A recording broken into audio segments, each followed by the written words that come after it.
ওকে দেখেন risk management. আচ্ছা risk বলতে কি বোঝেন একটু আইডিয়া দেন তো আমাকে। ঝুঁকি। ওকে এটার বাংলা তো বলতে পেরেছেন? আমি এইটাই পারি। পারবেন, আস্তে আস্তে করে পারবেন, নিজের প্রতি বিশ্বাস রাখেন ইনশাআল্লাহ। ঠিক আছে, নিজের প্রতি যদি মানে কনফিডেন্স থাকে তাহলে দেখবেন যে সবকিছু সহজ। ওকে দেখেন রিস্ক ম্যানেজমেন্ট ইন প্রজেক্ট। আপনি যখন প্রজেক্ট করবেন, আমি বলেছি যে প্রজেক্টটা একটা প্রসেস এবং ওটা একটা কমপ্লেক্স প্রসেস। তো ওখানে যখন আপনারা কনসেপ্ট ডেভেলপমেন্ট করেছিলেন যে আপনাকে আগে কনসেপ্ট ডেভেলপ করতে হয়, তখন আপনারা পড়েছিলেন না যে কনসেপ্ট ডেভেলপমেন্টের পরেই যখন প্ল্যানিং ফেজ আসে তখন আপনাকে রিস্কটাকে আইডেন্টিফাই করে সেটার আপনি কিভাবে সলভ করবেন সেটা ওখানে লিখতে হয়, বা আপনাকে আগে থেকে ধারণা করতে হবে যে আপনি কিভাবে রিস্কগুলোকে সমাধান করতে পারেন বা মোকাবেলা করতে পারেন। এখানে আসেন তো প্রজেক্টের সাথে আপনার রিস্ক কি কানেক্টেড। একটা মুদ্রার এপিট ওপিট যদি বলেন তাহলে এক পাশ যদি হয় প্রজেক্ট আর এক পাশ কি রিস্ক, কারণ রিস্ক ছাড়া আসলে কোনো প্রজেক্ট হয় না। প্রজেক্টের যে কোনো মুহূর্তে আপনি ফেল করতে পারেন, প্রজেক্টের যে কোনো মুহূর্তে একটা ছোট্ট ভুলের কারণে আপনি ফেল করতে পারেন। সুতরাং রিস্ক এর সাথে জড়িত, আমাকে রিস্ক আইডেন্টিফাই করতেই হবে। ঠিক আছে, দেখেন risk management focuses on identifying and evaluating risk for the project and managing their chances to minimize the impact of project. দেখেন কি বলেছি, প্রথম লাইনটা বোঝার চেষ্টা করেন।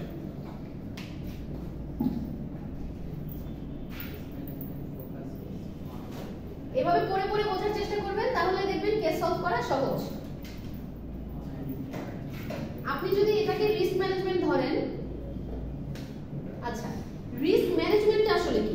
রিস্কটাকে আপনি ম্যানেজ করছেন, এখানে কি কি ভুল হচ্ছে আইডেন্টিফাই করে সেটাকে সমাধান করছেন, বা এখানে কি কি সমস্যা হচ্ছে সেটা আইডেন্টিফাই করে আপনি সমাধান করছেন। আচ্ছা এই রিস্ক ম্যানেজমেন্টটাকে কি বলেছে? এটা ফোকাস করে কোথায়? Identifying and evaluating risk. তাহলে এই দুইটা কাজ কি? Identifying and evaluating. একটা হচ্ছে আইডেন্টিফাই রিস্ক, আরেকটা কি ইভালুয়েট। আচ্ছা আপনি রিস্কটাকে আইডেন্টিফাই করলেন, এখন আপনি এখানে 10টা রিস্ক আপনি পেলেন।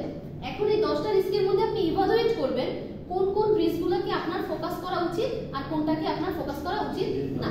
কিছু রিস্ক থাকবে যেটাকে আপনি চাইলেও মোকাবেলা করতে পারবেন না, যেমন ধরেন রিস্কটা তো মিনিমাইজ করা যায়। হ্যাঁ মিনিমাইজ করবেন। দেখেন কিছু কিছু রিস্ক আপনি পাবেন যেটার মানে প্রবাবিলিটি থাকবে কি হাই, সেগুলোকে আপনি যখন ইভালুয়েট করবেন তখন সেগুলোকে আপনার প্রথম সারিতে রাখতে হবে। আবার কিছু রিস্ক দেখবেন মডারেট, সেটাকে আপনি আরেকটু পরে রাখবেন। কিছু রিস্ক দেখবেন সেটাকে আপনার ফোকাস করলেও হবে না করলেও হবে, সেটাকে আপনি লো সার্কেলে রাখলেন। এরপর আসবেন কিছু রিস্ক থাকবে যেটাকে আপনি চাইলেও এড়াতে পারবেন না, যেমন ন্যাচারাল ডিজাস্টার হতে পারে, এটা কি আপনার হাতে আছে বা আপনি কি এটাকে থামাতে পারবেন? পারবেন না। তাহলে যে রিস্কটা আসলে আপনি কোনোভাবেই সমাধান করতে পারবেন না বা আপনি মিনিমাইজ করতে পারবেন না, সেটাকে আপনি এই তালিকায় রাখতে পারবেন না। তাহলে আপনি ইভালুয়েট করার সময় কি করছেন? ওই যে রিস্কগুলো আইডেন্টিফাই করলেন সেটাকে র‍্যাঙ্ক করবেন। সেটাকে কি করবেন? র‍্যাঙ্ক করবেন, যাতে আপনার যেহেতু বাজেট কম, বাজেটের যেন প্রপার ইউটিলাইজেশন হয়। কারণ আপনি ধরেন এমন কোনো একটা রিস্কের জন্য আপনি বেশি টাকা খরচ করে ফেলবেন যেটা আসলে প্রয়োজন নেই, এমন একটা রিস্ক যেটার জন্য আপনি খুব বেশি টাকা খরচ করে ফেললেন, কিন্তু এই রিস্কটা ঘটলেও আপনার খুব একটা ক্ষতি হবে না। তাহলে কি আপনার বাজেটটা প্রপার ইউটিলাইজেশন হচ্ছে?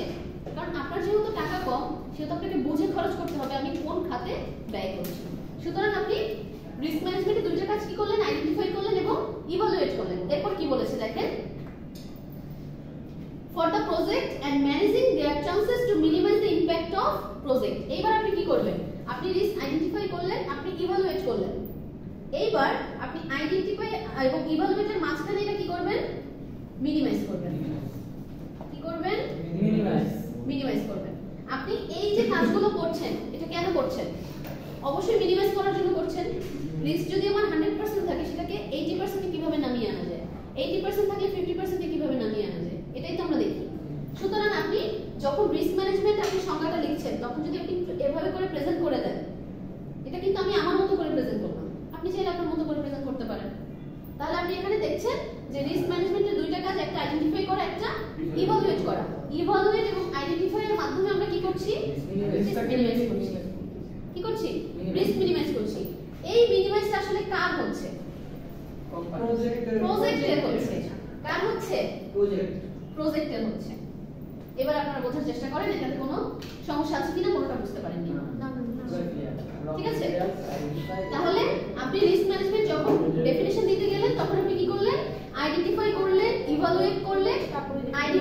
ইভালুয়েটের মাধ্যমে কোথায় ফোকাস করলেন?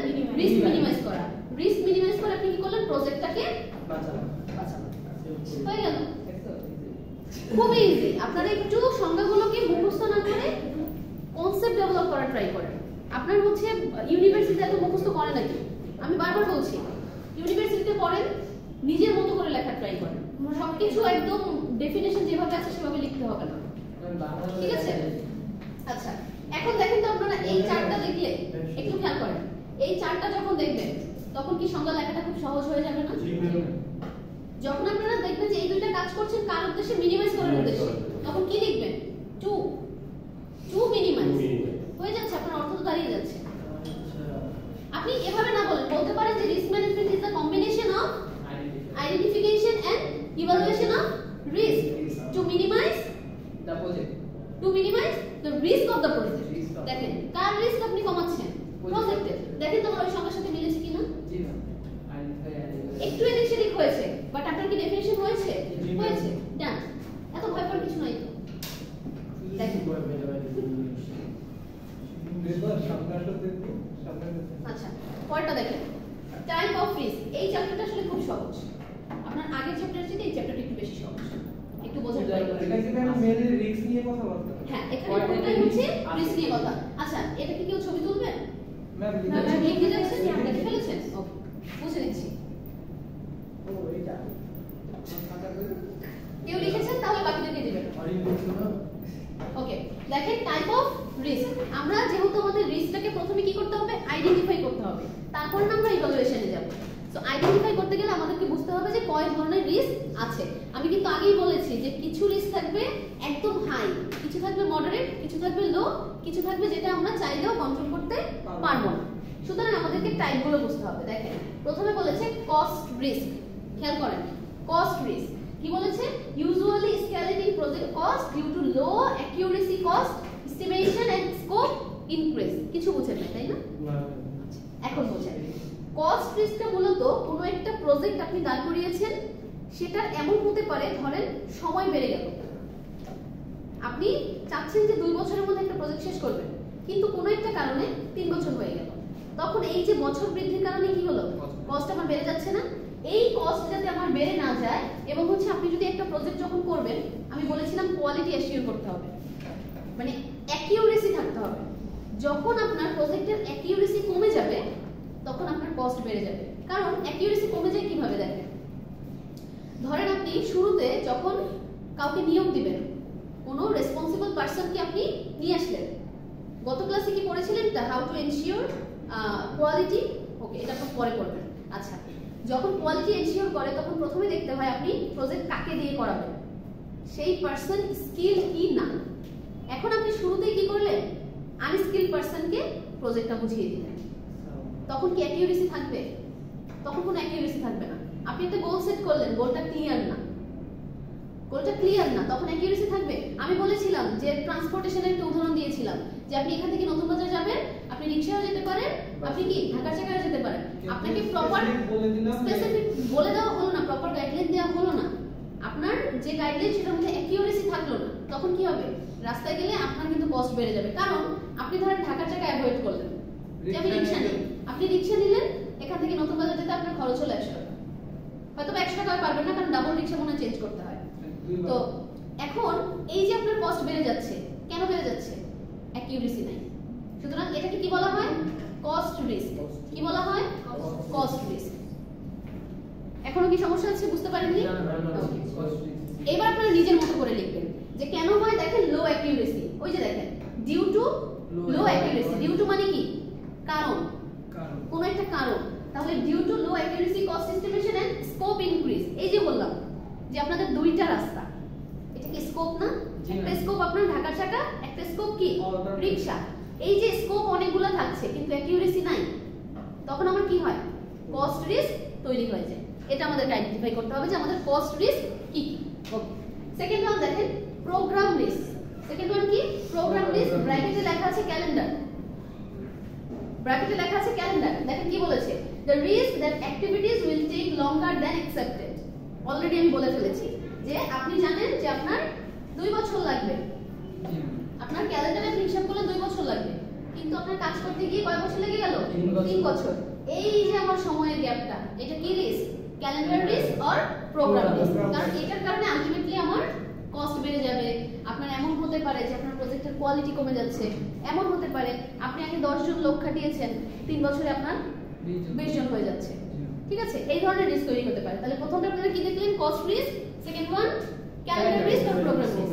আচ্ছা, ক্লিয়ার। থার্ড ওয়ান দেখেন অপারেশনাল রিস্ক। আচ্ছা, ধরেন আপনি একটা প্রোডাক্ট উৎপাদন করবেন। এখন প্রোডাক্ট উৎপাদন করে কোথায়? ফ্যাক্টরিতে।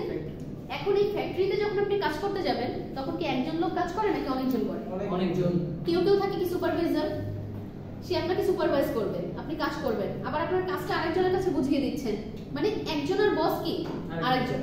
এই যে আপনি যখন অপারেশনাল কাজ করছেন, তখন কিছু ধরনের রিস্ক থাকে। যেমন দেখেন পুর ইমপ্লিমেন্টেশন এন্ড প্রসেস প্রবলেম। খেয়াল করেন, such as procurement, production and distribution. কি বলেছি? আপনি ধরেন এটা হচ্ছে আপনার সাপ্লাই চেইন ম্যানেজমেন্ট, এটা আপনার ফ্যাক্টরি। এই ফ্যাক্টরিতে এখানে ধরেন 100 লোক কাজ করে। এই ফ্যাক্টরিতে কতজন লোক কাজ করে? 100 লোক কাজ করে। এখন এই 100 লোক একটা প্রসেসের মধ্যে দিয়ে যায় না? বলেছিলাম যে হচ্ছে আপনার স্টিচ করছে, সে কিন্তু বাটন লাগাচ্ছে না। যে বাটন লাগাচ্ছে সে কিন্তু সুতাটা কাটছে না। যে সুতা কাটছে সে কিন্তু কাপড়টাকে মানে পুরো ফ্রেশ আছে কিনা সেটা বাছাই করছে না। আবার আরেকজন কি করছে? এটাকে গাড়িতে তুলে দিচ্ছে, মানে গাড়ি পর্যন্ত নিয়ে যাচ্ছে একজন, ওখান থেকে গাড়িতে তুলতেছে কি আরেকজন। ড্রাইভার মানে যে হচ্ছে ওটা ক্যারি করে নিয়ে যাচ্ছে, সে হচ্ছে আরেকজন। আবার মালটাকে যেখানে লোড করা হয়, আনলোড করা হয়, মালটাকে একবার লোড করলেন, একবার কিন্তু আনলোড করতে হবে। এই যে আনলোডটা করছে কি আরেকজন।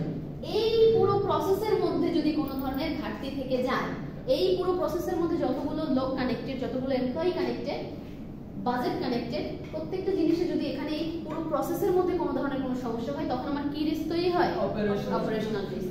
এবার আপনি পড়েন লাইনটা দেখেন, operational risk includes risk due to poor implementation and process problem. কি বলেছে? আপনি যেই প্রসেসটার মধ্যে দিয়ে যাচ্ছেন, ওই প্রসেসটা কি পুয়ার, ওই প্রসেসটা কি পুয়ার, মানে তার ইমপ্লিমেন্টেশন প্রপারলি হচ্ছে না। সাউন্ড হচ্ছে কেন? এটা এমনই না না, এটা অফ করা না? করো না। এটা অফ করা না? প্রতিদিন তো শব্দগুলো ভিতরের জন্য চলে। সেটা আচ্ছা, কি ওইটা ফ্লোর বয়কে ডাকে, এটা পজ করে একটু করে। ইয়া এটা একটু পজ করে।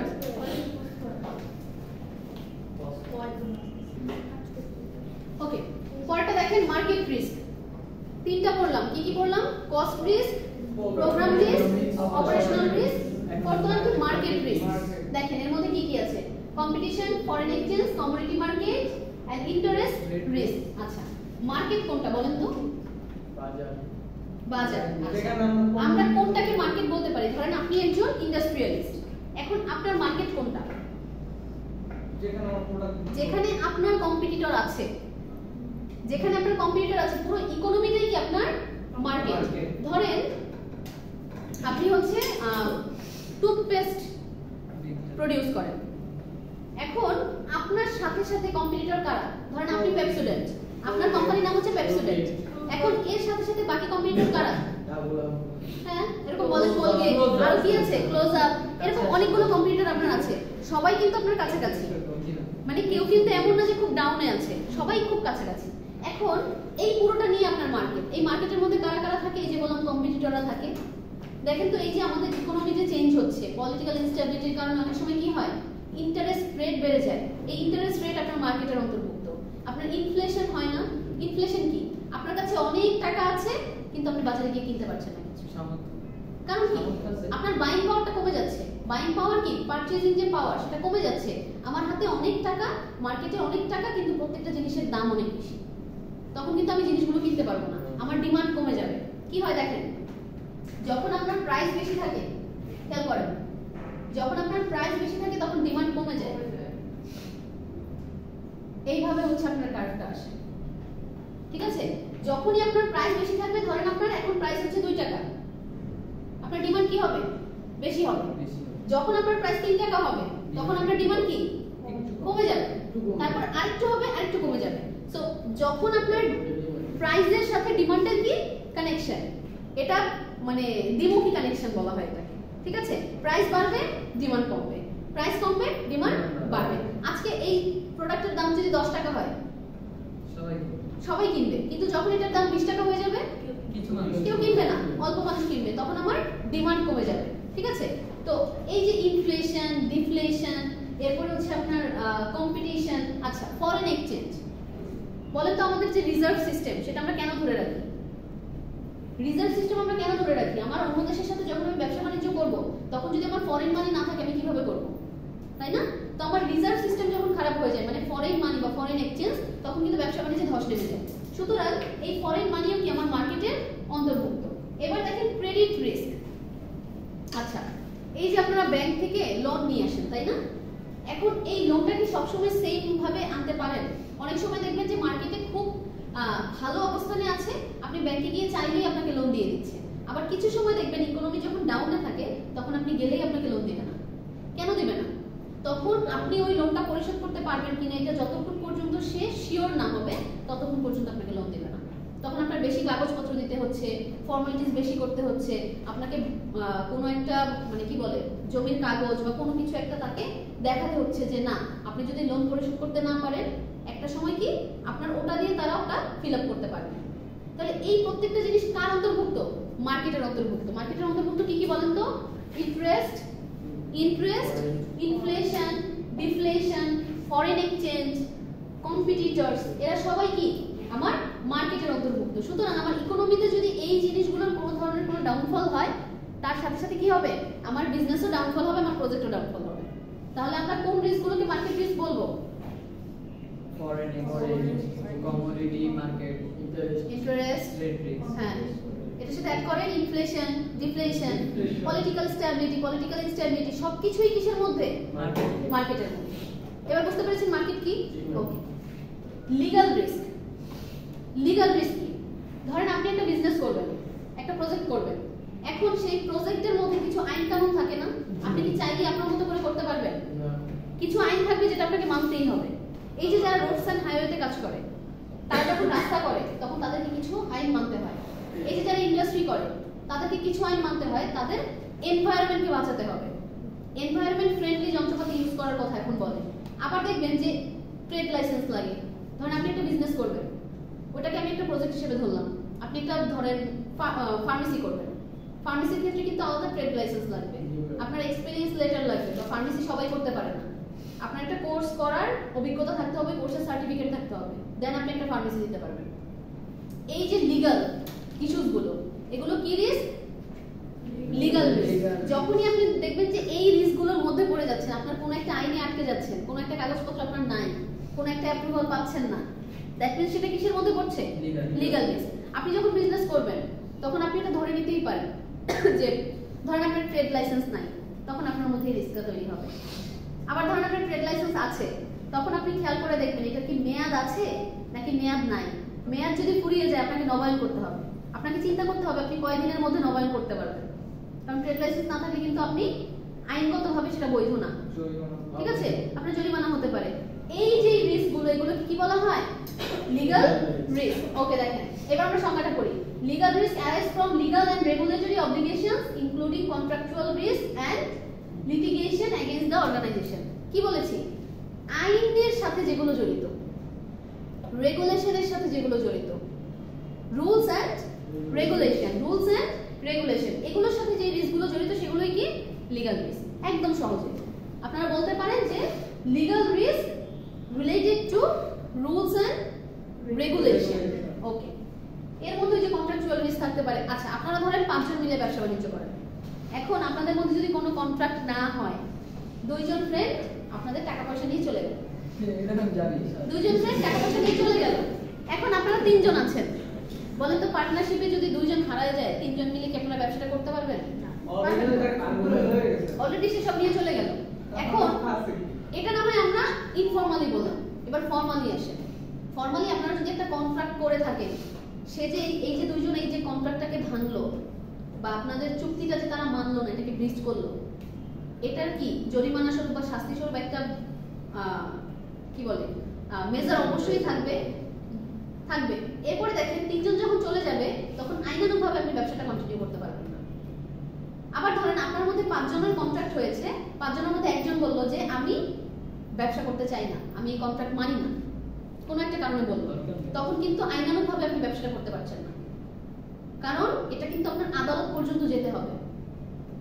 এটার জন্য আপনার আদালত পর্যন্ত যেতে হবে এই ব্যবসাটা কন্টিনিউ রাখার জন্য, কারণ একজন অলরেডি বলে ফেলেছে এই চুক্তি সে মানে না। এখন কেন মানে না, এর রিজন গুলো কি কি, এই পুরোটা আপনার এক্সপ্লেইন করতে হবে কোথায়? আদালতে। তার মানে এগুলো প্রত্যেকটা জিনিসের সাথে কি জড়িত? Legal risk. কি জড়িত? Legal risk. আচ্ছা, আবার এটা কি চলে আসলো? ওকে, লাস্ট ওয়ান দেখেন, risk associated with the external Hazard. External Hazard including storms, flood, earthquake, এটা অলরেডি বলে ফেলেছি যে কিছু রিস্ক থাকবে আমরা সেটাকে চাইলেও মোকাবেলা করতে পারবো না, কারণ সেটা আমাদের হাতে নেই। এই যে বলেছে যে ন্যাচারাল ডিজাস্টার হতে পারে, ভূমিকম্প হতে পারে, ফ্লাড হতে পারে, এই জিনিসগুলো কি আমরা চাইলেও মোকাবেলা করতে পারছি না। কি বলেছে? Corona virus, right. এই যে দেখেন খুব বড় একটা ইস্যু কিন্তু উনি বলে ফেলেছে, করোনা। এই যে করোনাটা হুট করে আসলো পৃথিবীতে, হুট করেই সবকিছু ধ্বংস করে দিয়ে চলে গেল।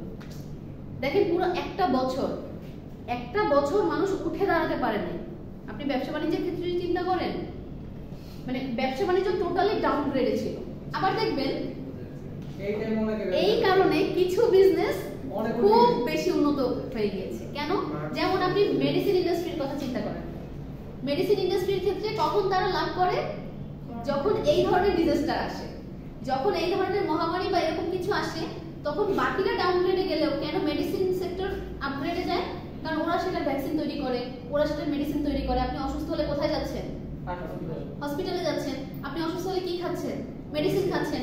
সুতরাং এক একটা সময় এক একটা বিজনেস আপগ্রেড হয়, এক এক সময় এক একটা বিজনেস ডাউনগ্রেড হয়।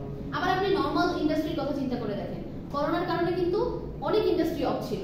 ইভেন আপনি যদি পোশাক শিল্পের কথা চিন্তা করে দেখেন, পোশাক শিল্পে একদমই মানে নাজেহাল অবস্থা ছিল। কারণ যখন করোনা পুরো পৃথিবীতেই ছড়ানো, এবং যে যে কান্ট্রিগুলোতে দেখবেন যে রেড জোনে ছিল, যে যে কান্ট্রিগুলোতে বেশি অবস্থায় ছিল, যেমন চায়নার কথা চিন্তা করেন, যখন চায়না একদম রেড জোনে ছিল তখন কি কেউ তাদের সাথে ব্যবসা বাণিজ্য করতে চেয়েছে? চায়নি। যখন আমাদের কান্ট্রি রেড জোনে ছিল তখন স্বাভাবিক কেউ চাইবে না, কারণ আপনার কান্ট্রিতে এসে যদি তারা বিপদে পড়ে তাহলে তারা কেন আসবে? একটা জিনিস চিন্তা করে দেখেন, ইউক্রেন রাশিয়া যুদ্ধ, এই যুদ্ধের কারণে এমন কোন দেশ আছে যারা আসলে ক্ষতিগ্রস্ত হচ্ছে না? বলেন তো কিভাবে ক্ষতিগ্রস্ত হচ্ছে? এই যুদ্ধের কারণে আমরা ওখান থেকে অনেক প্রোডাক্ট আনতে পারছি না, এবং ওই প্রোডাক্টগুলো আমরা ওখান থেকে না আনতে পারার কারণে ওই প্রোডাক্টের প্রাইস বেড়ে যাচ্ছে। হ্যাঁ, কি বলেছেন? আচ্ছা, আমরা এই যুদ্ধের কারণে কি করতে পারছি না? ওখান থেকে অনেক প্রোডাক্ট আমরা আনতে পারছি না, সুতরাং ওটার প্রাইস কিন্তু বেড়ে যাচ্ছে। এবং আপনি দেখবেন যে কোনো কিছু একটা ধরতে যাবেন, বলবে ইউক্রেন রাশিয়া যুদ্ধ হচ্ছে, ধরেন ওটার সাথে ওটা কানেক্টেড না, ওটার সাথে ওটা কানেক্টেড না, কিন্তু তারপর এটা হচ্ছে। সো সবসময় দেখবেন যে ন্যাচারাল ডিজাস্টার গুলো যেটা হুট করে চলে আসে, সেগুলোকে আমরা সমাধান করতে পারি না, সেটাকে মেনে নেওয়াই ভবিতব্য। তাহলে সেই রিস্কগুলোকে আমরা কি বলবো? External Hazard. কি বলবো? External Hazard. তাহলে এবার আমাকে বলেন যে কি কি রিস্ক বললেন? প্রথমে কস্ট রিস্ক, তারপরে program risk or calendar risk, operational risk, market risk, legal risk, external hazard. এবার আমাকে বলেন পড়াশোনা করছি বলেন কোনটা বুঝেন নাই? যদি আমি আপনাদেরকে কোশ্চেন দেই যে টাইপ অফ রিস্ক, কে কে পারবেন না বলেন?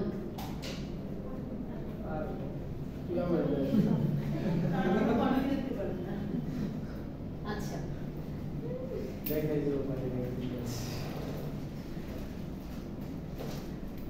এটা দেখেন, আপনাদের একটা ক্লাসে এই চ্যাপ্টারটা পুরো শেষ হয়ে যাবে, এইজন্য বলেছি এটা সহজ। Project risk management plan.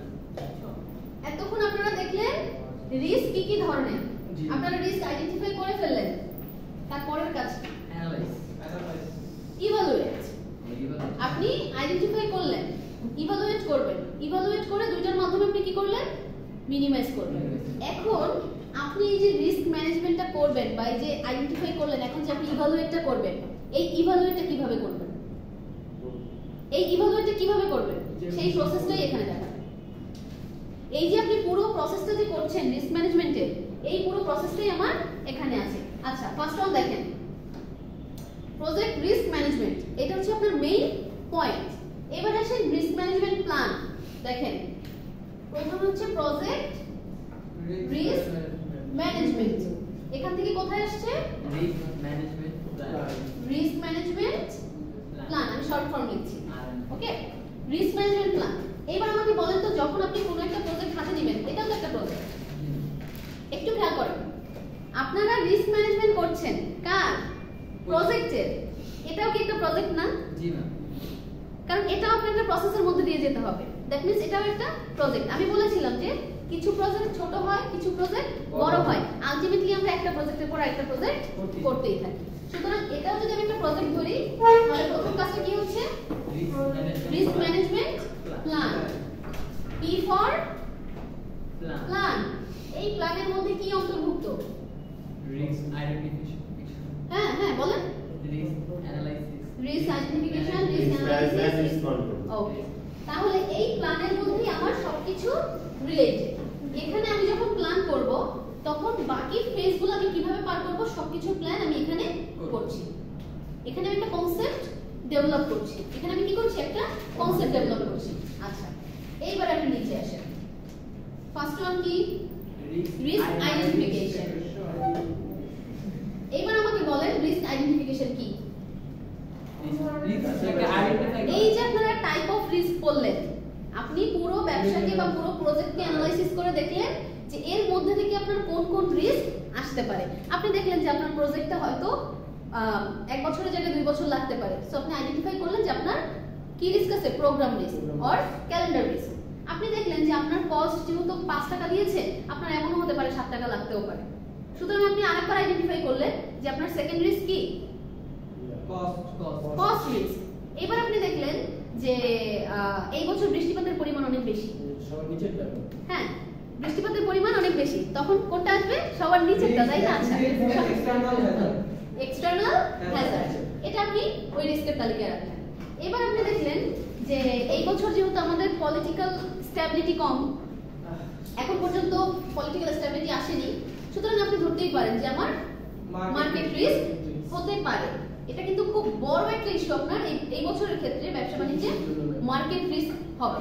ওকে, এইবারে লিগ্যাল রিস্কের কথা চিন্তা করেন, কারণ অনেক ধরনের আইনের মারপ্যাচে আপনি পড়ে যেতে পারেন। তাহলে আপনি ধরেন 4-5টা রিস্ক আইডেন্টিফাই করে ফেললেন যে এই রিস্ক আপনার বিজনেসে আসতে পারে।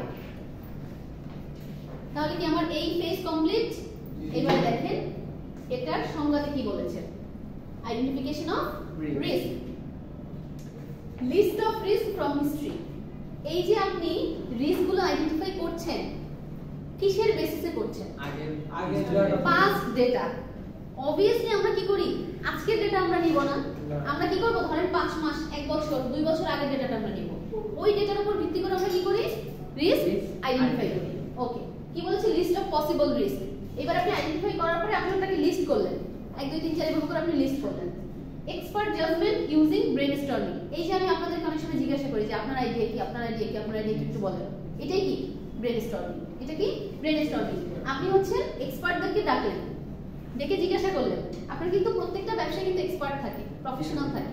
আচ্ছা, তাদেরকে আপনি ডেকে জিজ্ঞাসা করলেন যে এই রিস্কগুলো আসলে কিভাবে সমাধান করা যায়, বা কোন কোন রিস্কটাকে আমি হাই রাখতে পারি, কোনটাকে আমি লো পজিশনে রাখতে পারি, কোনটাকে আমি মডারেট রাখতে পারি। আপনি এক্সপার্টের একটা অপিনিয়ন নিলেন, এরপরে আপনি তাদের সবার মতামত নেওয়ার পরে এটাকে ব্রেনস্টর্মিং করলেন। এই যে আপনি সবার মতামত দিচ্ছেন, এটাই কি ব্রেনস্টর্মিং। এই কথাটা আপনারা বারবার শুনবেন, এটাই কি বলা হয় ব্রেনস্টর্মিং। ওকে, এবার দেখেন the status of the project which includes progress report. আপনার প্রজেক্টটা কখন কখন প্রোগ্রেস হবে সেগুলো আপনি কি করলেন, এখানে আইডেন্টিফাই করলেন। Classifying risk by categories. বলেছি যে আপনাকে রিস্ক যখন আপনি পেলেন তখন আপনাকে কি করতে হবে, র‍্যাঙ্ক করতে হবে। কি করতে হবে, র‍্যাঙ্ক 1 2 3 4 আপনি এভাবে করে বড় থেকে ছোট রিস্কগুলোকে র‍্যাঙ্ক করবেন, কোনটা হাই, কোনটা মডারেট, কোনটা লো, এভাবে করে আপনি রিস্কগুলোকে র‍্যাঙ্ক করলেন। আপনার আইডেন্টিফিকেশন ফেজ কিন্তু ডান। আইডেন্টিফিকেশন ফেজ কি আপনার ডান। এবার আপনি আগে আসেন, কি ছিল সেকেন্ড ফেজ কি, risk analysis. Risk analysis. Okay, এবার দেখেন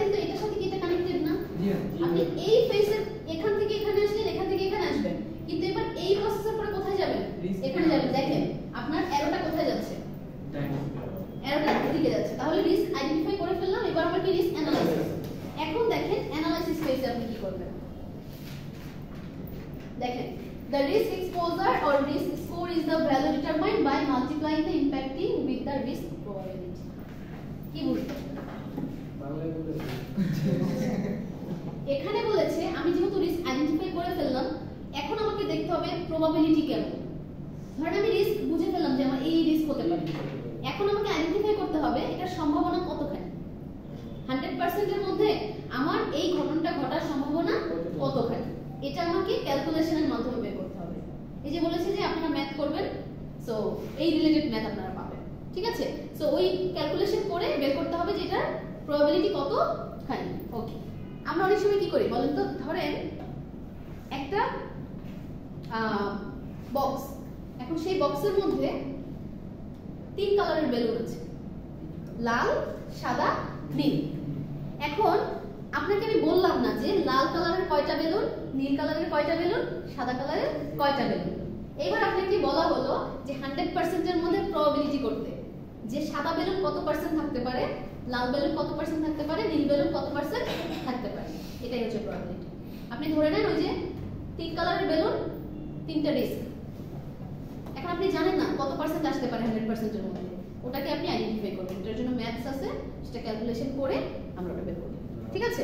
ওকে, এবার দেখেন the risk exposure or risk score is the value determined by multiplying the impacting with the risk probability। আচ্ছা, এটা পড়ে ফেলেছি।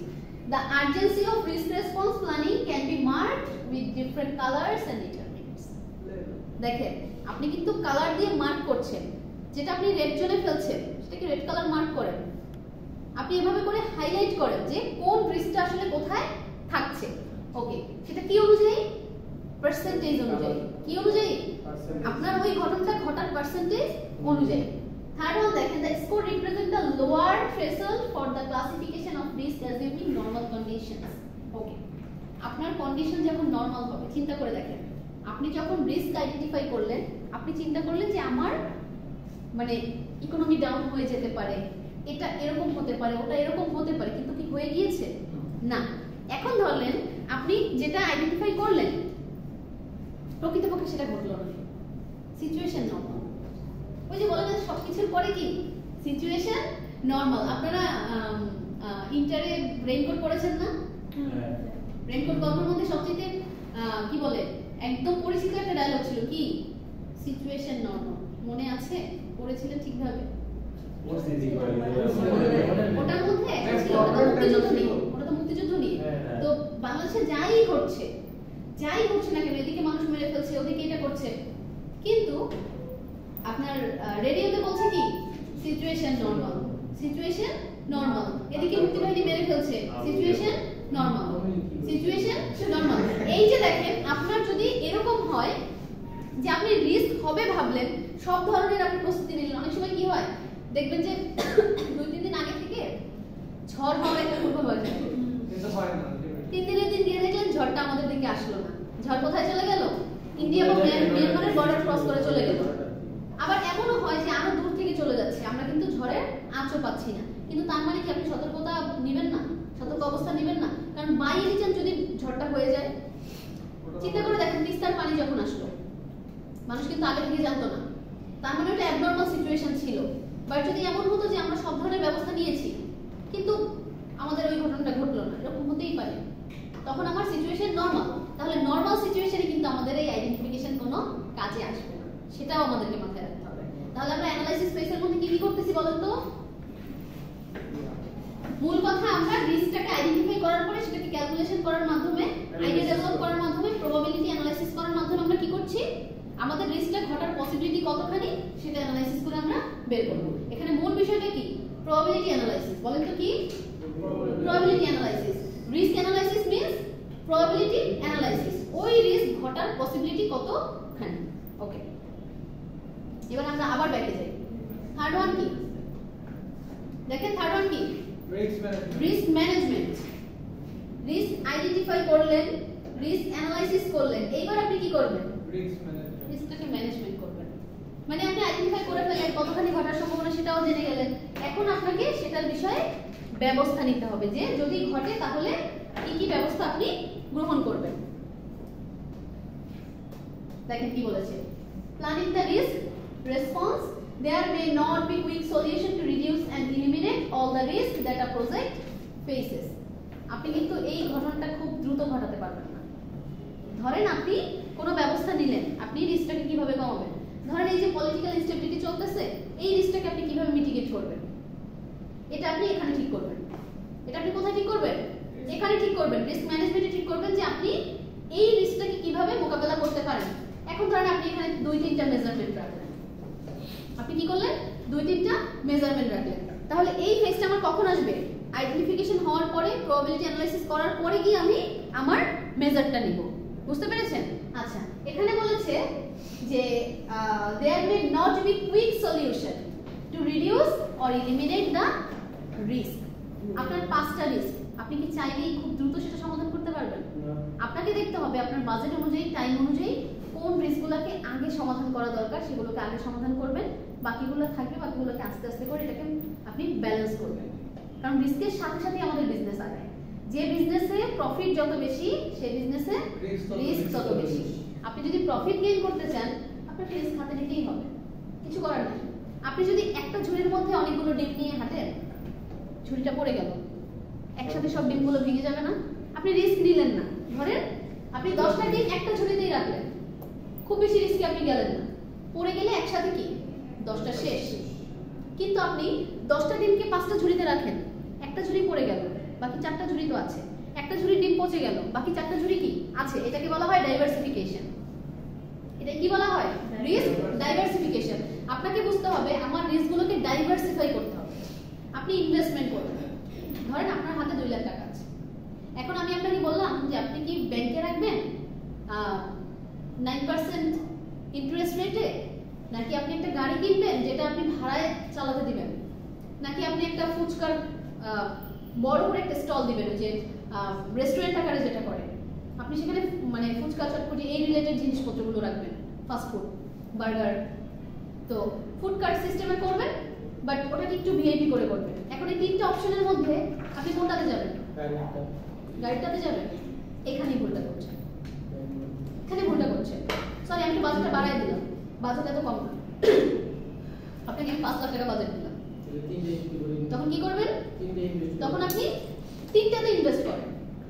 আপনি একটাতে যদি ইনভেস্ট করেন, ধরেন আপনি গাড়ি কিনলেন, এখন গাড়ি কিনে আপনি ভাড়ায় চালাতে দিলেন, কি হলো? যাকে চালাতে দিলেন যেহেতু তার গাড়ি না, সে যে কোনো একটা কারণবশত অ্যাক্সিডেন্ট এমন ভাবে করে দিল আপনার গাড়িও শেষ এবং লিগালি আপনিও শেষ। কারণ গাড়িটা যার, তাকে তো টান দেবে, ওখানে কিন্তু আপনি ভ্যানিশ। কিন্তু যখন আপনি শুধু গাড়িতে বিনিয়োগ করলেন না, কিছু টাকা আপনি ব্যাংকেও রাখলেন, কিছু টাকা দিয়ে আপনি বিজনেস করলেন, কিছু টাকা আপনি গাড়ির ওখানে ধরেন শেয়ারে, আপনি নিজে একা না কিনে পার্টনারশিপে কিনলেন, ওখানে আপনি কিছু টাকা ইনভেস্ট করলেন, অথবা আপনি কিছু টাকা অন্য কোথাও ইনভেস্ট করলেন। এই যে আপনি রিস্কটাকে ডাইভার্সিফাই করে দিচ্ছেন, আপনি লস হলে এক সাইডে লস হবে, আরেক সাইড থেকে আপনার পুষিয়ে যাবে। আপনি ইন্ডাস্ট্রিতে বিনিয়োগ করবেন, এক ধরনের ইন্ডাস্ট্রিতে বিনিয়োগ না করবেন, 2-3টা ইন্ডাস্ট্রিতে আপনি বিনিয়োগ করবেন। একটা ইন্ডাস্ট্রি যখন লসে যাবে, আরেকটা ইন্ডাস্ট্রি ঠিকই দেখবেন যে হাইপে আছে। সুতরাং এভাবে করে রিস্ককে ডাইভার্সিফাই করতে হবে। এটা কোন ফেজে এসে করবেন? রিস্ক ম্যানেজমেন্টে। রিস্ক ম্যানেজমেন্ট মূলত আসলে ডাইভার্সিফাই দ্য রিস্ক, ঠিক আছে? আচ্ছা, আমরা আবার ব্যাকে যাচ্ছি। এটা হচ্ছে আমাদের লাস্ট ফেজ, রিস্ক কন্ট্রোল।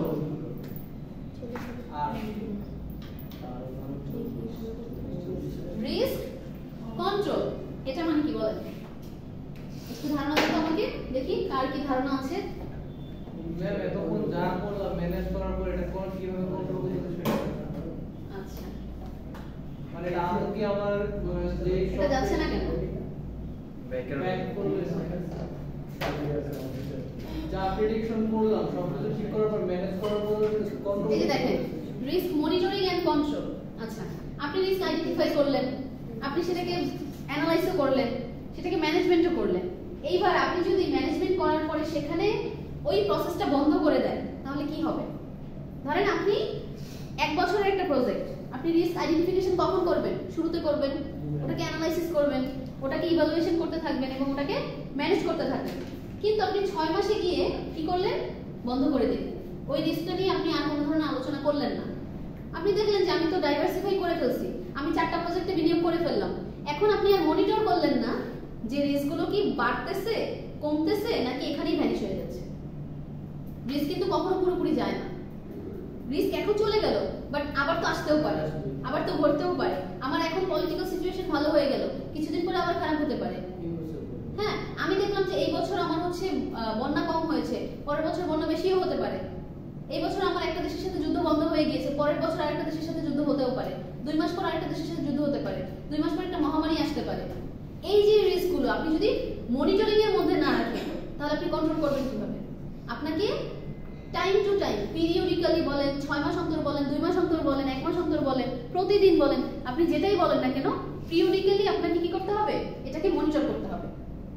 এই রিস্কটাকে আপনাকে কি করতে হবে? মনিটর করতে হবে। যদি আপনি মনিটর করেন, তাহলে আপনার রিস্কটা লোতে থাকবে। ধরেন কোনো একটা লোকের ডায়াবেটিস হয়েছে। এখন ডায়াবেটিস কিন্তু একবার হলে পুরোপুরি আর কখনো যায় না, এটাকে কন্ট্রোলে রাখতে হয়। এখন সে আইডেন্টিফাই করে ফেললো যে তার ডায়াবেটিস আছে, সে তার প্রবাবিলিটি দেখলো যে তার কততে থাকে, মানে সবসময় তার ডায়াবেটিস কততে থাকে। এখন থার্ডে গিয়ে কি করলো? সে সেটার ব্যবস্থা নিল। সে হয় ইনসুলিন নিবে, না হয় কোনো ওষুধ খাবে, না হয় সে ভেষজ ওষুধ খাক, যেটাই করুক, তার যদি মানে লেভেলে থাকে সে কন্ট্রোল করতে পারবে, সে ওই ব্যবস্থা নিয়ে কন্ট্রোল করবে। এটা আপনার 3 নম্বর ফেসে গেল, রিস্ক ম্যানেজমেন্ট বোঝালাম। এখন এমন কি হতে পারে না যে সব সময় আপনার হচ্ছে তার ডায়াবেটিস ব্যালেন্স থাকছে, হুট করে একটা সময় বেড়ে গেল, খুব বেশি বেড়ে গেল, তার প্রেশারের সাথে সাথে ডায়াবেটিসটা খুব বেড়ে গেল, অথবা এমন হলো ডায়াবেটিস ফল করে একদম নিচে নেমে গেল, তখন তার অবস্থাটা কি হবে? খুবই খারাপ হবে। সুতরাং কখনোই এটা করা যাবে না যে আমি রিস্ক আইডেন্টিফাই করে ফেললাম, অ্যানালাইসিস করে ফেললাম, ম্যানেজমেন্ট করে ফেললাম, আমি কাজ শেষ হয়নি। আপনাকে প্রপারলি মনিটর করতে হবে যাতে এটা সবসময় কি থাকে? ব্যালেন্স থাকে, কন্ট্রোলে থাকে। বোঝাতে পেরেছি? এখন আমাকে বলেন এই প্রসেসটার মধ্যে কোনো ধরনের কোনো সমস্যা আছে কিনা? পুরো প্রসেসটা বুঝতে পারেননি? দেখেন এই যে এই প্রসেসটা বুঝতে পারেননি, কোন ফেজ বুঝতে সমস্যা হয়েছে বলেন? এখন যদি আমি আপনাদেরকে এখান থেকে দেখেন 3টা কোশ্চেন, এখানে মেজর কোশ্চেনই 3টা, স্লাইডও 3টাই। কিরকম? প্রথম কোশ্চেনটা কি? What is risk? What is risk? আপনি রিস্ক সম্পর্কে একটা ধারণা দিলেন, কনসেপ্ট অফ রিস্ক। 2 নাম্বার কি ছিল? Type of risk. Type of risk already আপনারা ক্লাসে মুখস্থ করে ফেলেছেন। টাইপ অফ রিস্ক কি? 6টা না 7টা ধরনের আমরা রিস্ক পড়লাম। থার্ড ওয়ান কি বললাম? প্রসেস অফ রিস্ক ম্যানেজমেন্ট অথবা steps of risk management. Just স্টেপগুলো কি কি মুখে মুখে বলেন তো? প্রথম স্টেপ কি? দেখেন রিস্ক ম্যানেজমেন্ট প্ল্যান। প্রথমে রিস্ক ম্যানেজমেন্ট প্ল্যান, এর নিচের গুলো কি কি হবে? Risk identification, risk analysis, risk management, risk control and monitoring. Done, এই চ্যাপ্টার ক্লোজ। এখান থেকে যে কোনো একটা বা 2টা কোশ্চেন পেয়ে যাবেন, পড়লে কি 3টা কোশ্চেন, ঠিক আছে? অফ করে